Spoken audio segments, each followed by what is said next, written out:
C'est au petit matin, à l'aube, et dans la discrétion la plus totale, comme toujours, que l'élite de l'aviron français prépare peut-être la plus grande révolution de son histoire.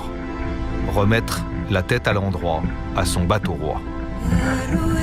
Car contrairement à ses petits frères, depuis 120 ans, le 8 français, lui, attend toujours de glaner sa première médaille olympique. Et on avance bras seul tous les 8, celui-là. Allez, avec la con.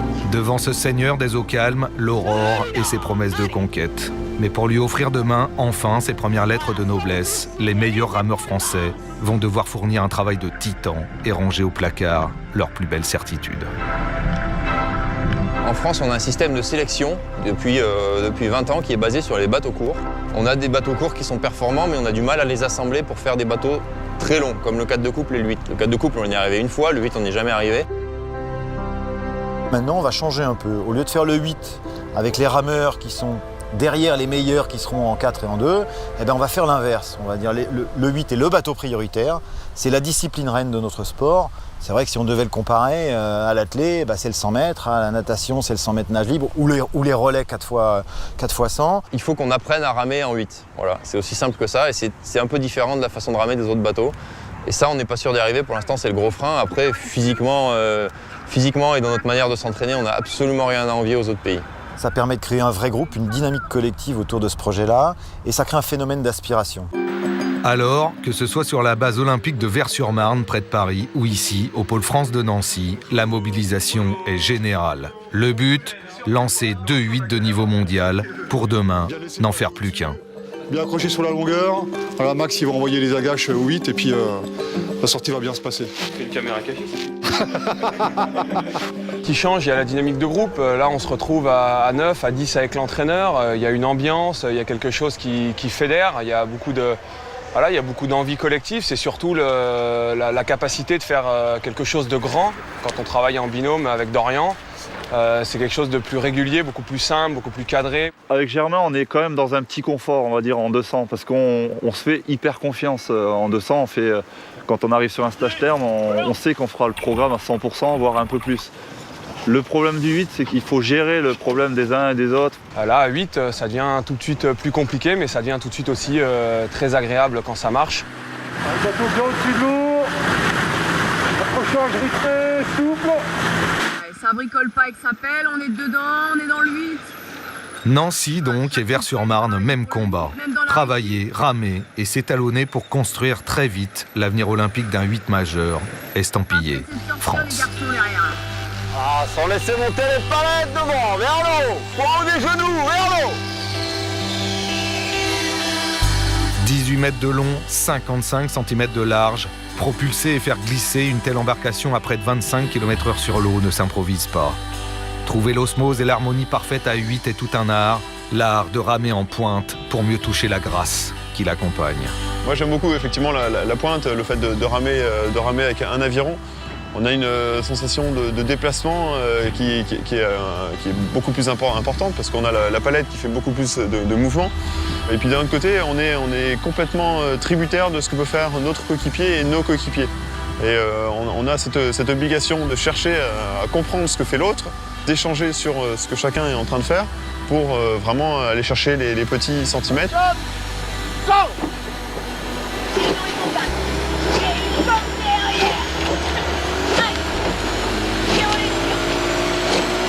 Un 8, c'est 1 tonne. Donc tu as 1 tonne à lancer à 25 km/h. Une fois qu'il y est, après, il faut garder, quoi. Donc pour les lancer, il faut quand même pousser fort, quoi. Pousser fort, pousser fort.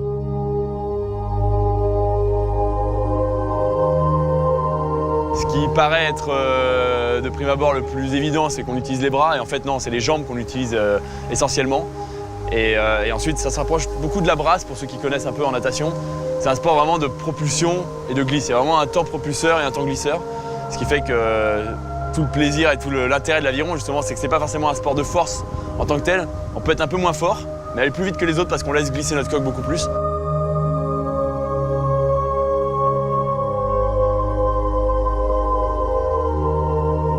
Si on sent pas la glisse, on n'avance pas en bateau. C'est clair. C'est comme un skieur ou quoi que ce soit, s'il sent pas sa glisse, il n'avance pas. Pour la coque légère, utile. Nous, on a la chance au pôle d'avoir Germain Chardin et Dorian Mortelette qui sont vice-champions du monde, vice-champions olympiques en 200 barreurs, qui eux ont cette sensation et ce toucher. C'est Dorian et Germain qui font le geste, qui font le rythme, qui font la cadence, la sensation et tout. Ça vient d'eux, quoi. Les 4 du milieu sont beaucoup plus physiques, ont une capacité à déplacer fort. Tu as les 2 derrière qui rament aussi très techniques et qui essayent de tenir la pointe pour mettre à l'aise les 6 autres. Chacun à sa place spécifique. Toujours mobilisé sur la précision de l'accroche, toujours avec la souplesse, la légèreté à l'appui, ça déplace. On va à Boston. Si tu veux, la course sur 5 km, on peut la faire en France, entre nous. Évidemment, on va avoir une concurrence entre 2 bateaux, mais là-bas, c'est quand même autre chose. C'est un peu faire rêver nos garçons que de les envoyer là-bas. C'est une fois aussi encore de démontrer qu'on a 2 8 qui sont sur l'eau et qui ne seront pas très éloignés l'un de l'autre, je pense. On n'a pas fait de sélection, on n'a pas mis tous les meilleurs dans un seul bateau. Ils sont répartis dans chacun des 2.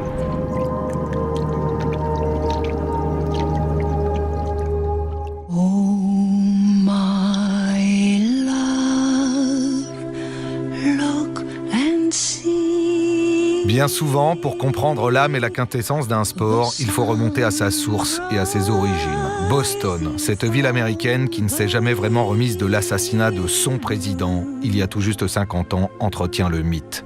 Le mythe d'une histoire universitaire qui s'est écrite le long de la rivière Saint-Charles et qui a vu naître, un beau jour de 1964, un an après la mort de JFK, la course d'aviron la plus populaire du monde. Quand on rentre dans des clubs comme ça, il y a cet héritage de notre sport, c'est un héritage presque vivant. Alors, c'est qu'un building, mais ça vit par les rameurs qui sont dedans. Et cet héritage, c'est l'héritage universitaire, c'est l'héritage d'années et d'années de personnes qui vont en cours en phase, faire des grandes études et qui vont se donner à fond en équipage. Et ça, c'est l'héritage qu'on ressent. Il y a un grand rameur une fois qui m'a dit en aviron, il y a 3 choses à faire. Il faut faire les régates Royal Denley en Angleterre, les Jeux Olympiques et la Head of the Charles à Boston. Quand tu as fait ça, on peut dire que tu as fait de l'aviron. À peine arrivé, récupération du matériel prêté. Le Pôle France de Nancy doit régler son bateau au millimètre avant d'aller sur l'eau reconnaître le parcours de la Head of the Charles Regatta. Une course que Nancy a déjà disputée 2 fois. On vérifie que la longueur de pelle est la même que celle qu'on a à la maison, tout simplement. Bouge plus. Il faut monter de 2 cales ici, là. Allez, lève! On se déborde! Allez, au large! Contrairement aux compétitions en ligne de format olympique d'une distance de 2000 mètres, les têtes de rivière, ancêtres historiques des premières courses d'aviron, sont beaucoup plus longues et sinueuses. 4,8 km pour la Charles Regatta, 5 ponts à passer, bien souvent du courant et du vent. Sur une tête de rivière, tout change et vos repères habituels avec. Portez légère, on la déplace, on la pique.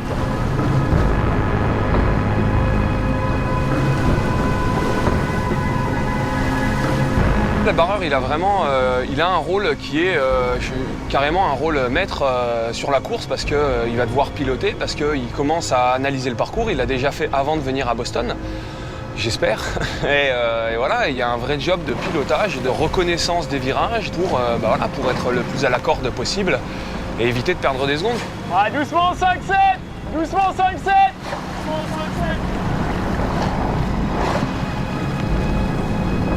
Allez, partout!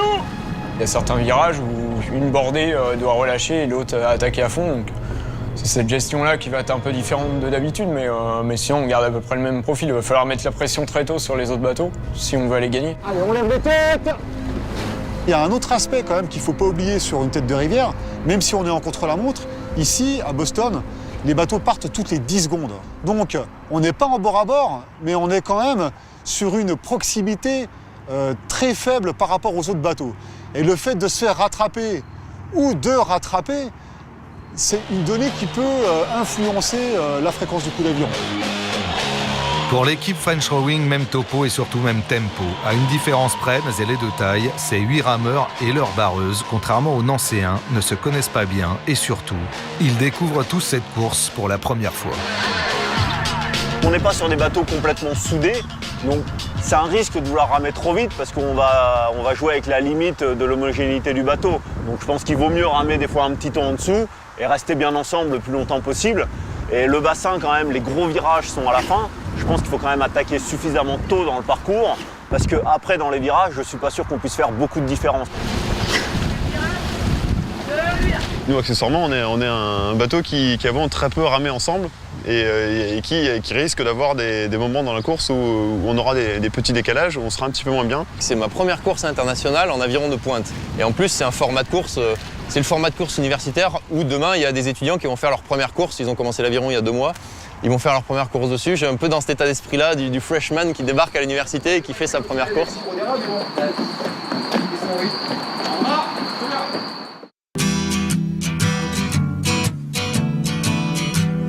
Quoi de plus noble que de courir après son rêve? Chaque année, la Head of the Charles Regatta ravive les mêmes passions. Celles de rameurs et de rameuses venus des 4 coins du monde toucher du doigt leur American Dream. 9000 engagés, 428 inscrits, une course unique au monde, 2 jours de compétition ininterrompue. Boston, ça se mérite. Il y a une petite excitation à côté, parce que c'est un événement historique, unique. A priori, là, ils attendent 250 000 personnes le jour de la course. 250 000 personnes, c'est énorme. Aux Jeux Olympiques, il y a 30 000 spectateurs dans l'arène. On est content de venir là où on voit que quand même notre sport est quand même vraiment très connu et très médiatisé, où on voit le monde qu'il y a sur le bord des bassins, au-dessus, sur les ponts. Enfin, c'est vraiment un truc hors du commun avec la marque Head of the Charles qui est déposée. Le samedi est le dernier jour de préparation des Français avant leur entrée en lice le dimanche pour la course des champions, celle que tout le monde veut voir. Dernier affûtage, petit passage obligé par l'ergomètre, musclez encore et toujours votre cœur pour l'habituer à battre et à monter à 190-200 pulsations minutes en course. Facile quoi. Allez, bien long, bien poussé. 11,34, voilà, comme ça les gars. Rythmez à vite. L'amplitude. En bateau, c'est vraiment technique. Là, c'est que de la puissance qui parle. La puissance, c'est le cardio. Pour les athlètes confirmés comme nous, qui avons l'habitude de ce genre de mouvement, ça remplace bien. Mais quelqu'un qui ne sait pas ramer du tout, ça ne remplacera pas la gestuelle du bateau.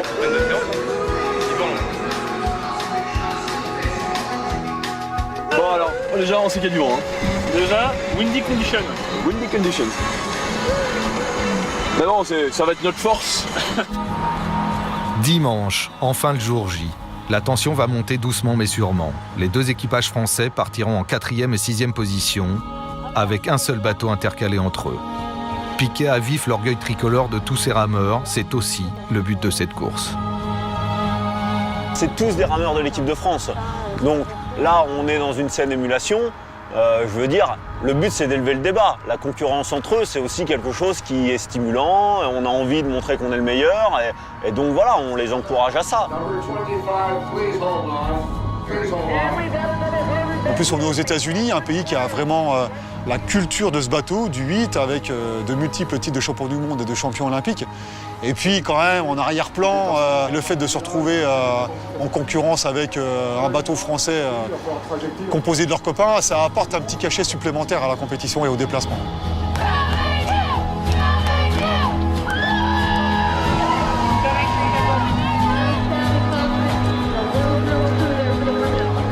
La pression, on va se la mettre parce qu'avant tout, on est des compétiteurs, parce qu'on sait qu'il y a des gros bateaux, dont le 8 de l'équipe de France.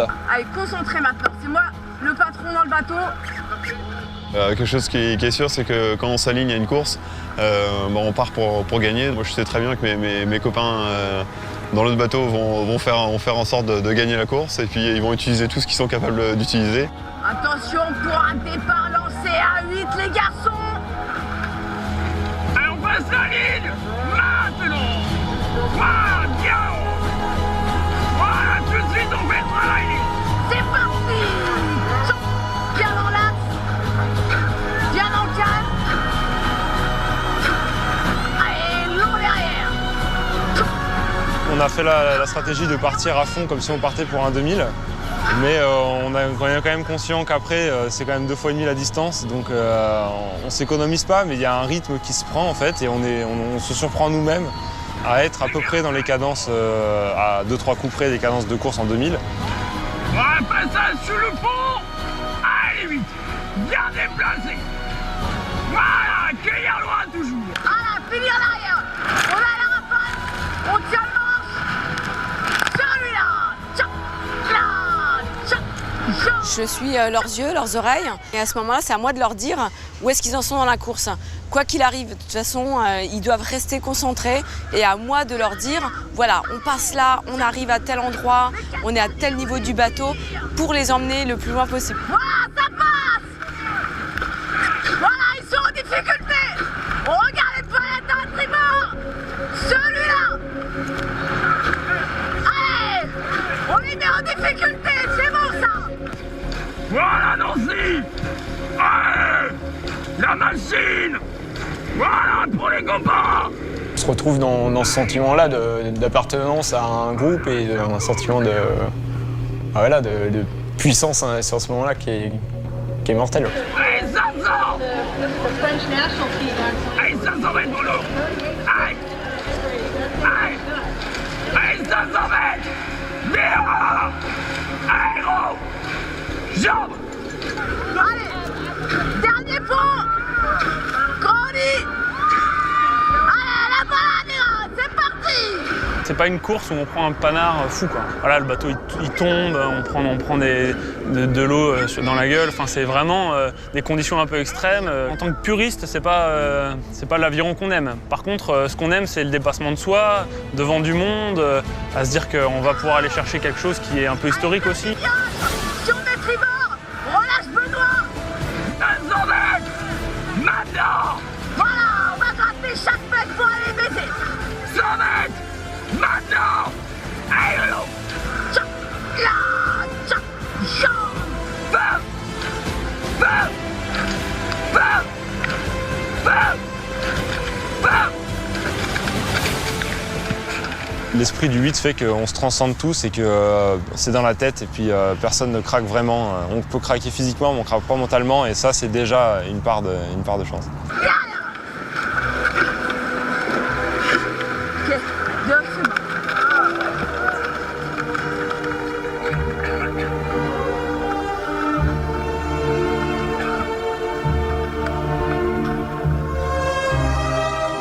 En aviron, les premières impressions sont souvent les bonnes. Au sortir de l'eau, déjà une petite pointe de frustration pour le Pôle France de Nancy.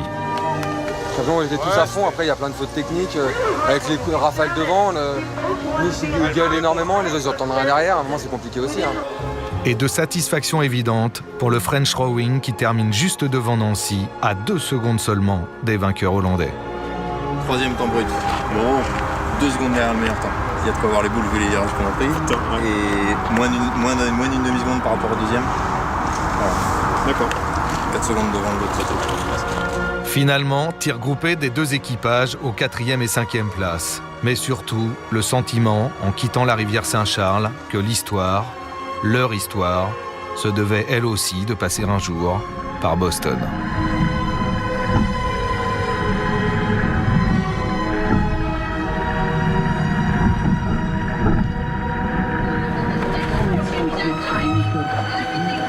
Trois semaines plus tard, la tête de rivière de Bâle en Suisse. Cette fois, seul le Pôle France de Nancy a fait le déplacement. Une course à connotation plus européenne, raison de plus pour les rameurs du pôle de remettre les choses en place. Ils sont pas revenus déçus parce qu'ils étaient contents de ce qui s'était passé, mais un petit peu sur leur faim. Donc je pense que là, ils ont vraiment envie de bien faire aujourd'hui. Et puis ils avaient l'air détendus, mais assez déterminés sur l'effort qu'ils avaient envie de fournir. On y va, on y va.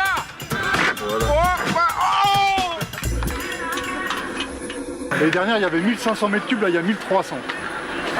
Voilà, donc à la montée, l'enjeu est le même, coller le plus possible la berge sans avoir les pelles dans la terre. Donc vous partez deuxième, il y a un bateau devant vous. Il faudra laisser un petit peu de marge par rapport au premier, même s'il y a plus de 20 secondes, c'est pas très grave. Pas forcément être dans les bouillons et être gêné sur la montée. Arrivez bien lancé, quoi. Bien lancé. Ok? Attendez pas de passer la ligne pour se mettre en route, mettez-vous en route avant, quoi. D'accord, Michel? Bien lancé, mais peut-être un peu moins qu'à Boston. Je pense qu'on est parti trop lancé. Ouais. Là, si on part 100 mètres avant, on va mettre une minute à passer. Non, je dis pas 100 mètres, mais... Non, mais on est lancé. Michel, il gère. Il nous fait ramer à 30 sans force, et puis on met la force, et puis on y va, quoi. Ne rien laisser au hasard sur cette course de 6400 mètres. Dès le départ, il flotte comme un petit parfum de revanche sur le Rhin. 34, 35 coups de rame de moyenne à la minute. Nancy est à bloc d'entrée. Parti en première position 20 secondes devant les Français, le bateau tchèque est englouti dès la montée du parcours.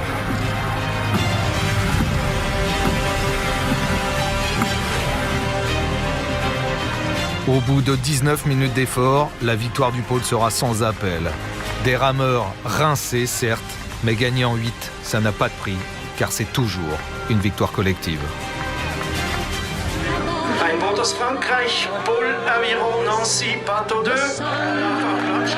Pour nous, venir ici et gagner, c'est important parce que ça nous relance dans la saison, parce qu'aujourd'hui, c'est vrai que ça appuie un peu plus la dynamique et la politique fédérale de construire un 8 pour les Jeux de Rio. Et avant de penser à Rio, il y a encore beaucoup de travail. Rio, c'est demain. D'ici là, eh bien tout simplement continuer d'écrire en 8 majeurs les autres pages de cette histoire pour que cette cathédrale aux ailes tricolores s'envole enfin vers son destin en allant chercher là-haut, tout là-haut, le soleil olympique qu'elle attend depuis plus de 100 ans. New day.